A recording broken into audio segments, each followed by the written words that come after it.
এবার নারিকেল গাছ থেকে পাওয়া যাচ্ছে চিনি। তাহলে কি সাধারণ চিনির বিকল্প হবে নারিকেল গাছের চিনি? আখ থেকে তৈরি চিনিকে ছাড়িয়ে নারিকেল গাছের চিনি এখন আশার আলো দেখাচ্ছে। নারিকেল গাছের ফুলের রস সংগ্রহ করে উচ্চ তাপে জাল দেওয়া হয়। রসটাকে ঘন করে তৈরি করা হয় নারিকেলের চিনি বা কোকোনাট সুগার। সাধারণত আখের রসের চিনিতে যা উপাদান থাকে তা অনেক ক্ষেত্রে শরীরের জন্য ক্ষতিকর, বিশেষ করে ডায়াবেটিসে আক্রান্ত রোগীদের জন্য। কিন্তু নারিকেলের রস থেকে তৈরি চিনিতে এমন কোনো অসুবিধা নেই।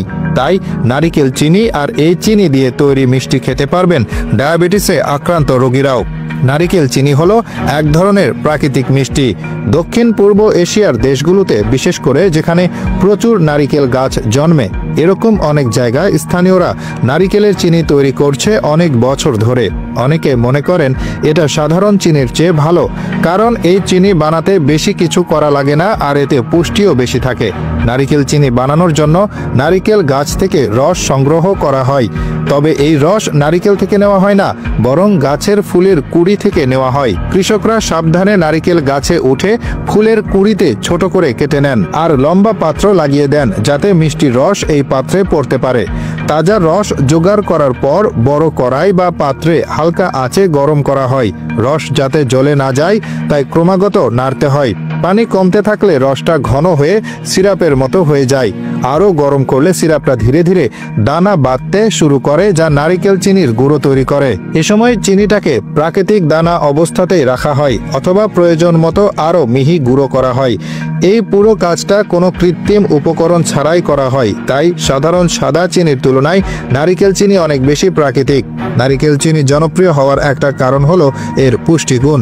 সাধারণ চিনি প্রাথমিক অবস্থায় কিছুটা পুষ্টিকর হলেও প্রসেসিংয়ের পর সেই চিনি আবার হয়ে যায় ক্ষতিকর। কিন্তু নারিকেল চিনিতে আয়রন, জিঙ্ক, ক্যালসিয়াম আর পটাশিয়ামের মতো উপাদান থাকে। এতে এক ধরনের ফাইবার থাকে যা হজমের জন্য ভালো ব্যাকটেরিয়া তৈরি করে পেটের স্বাস্থ্য ভালো রাখে।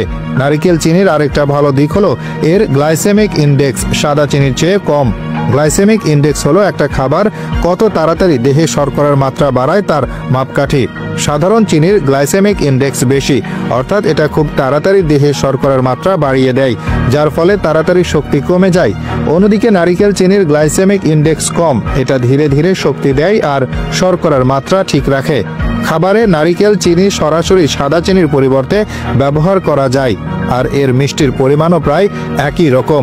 এটা হালকা ক্যারামেলের মতো স্বাদ যোগ করে, যা বেকিং করা খাবার এমনকি পানীয়ের স্বাদও বাড়িয়ে দেয়। তবে নারিকেল চিনির রং গাঢ় আর এর গঠন একটু আলাদা হওয়ার কারণে কিছু রেসিপির চেহারা সামান্য বদলে যেতে পারে।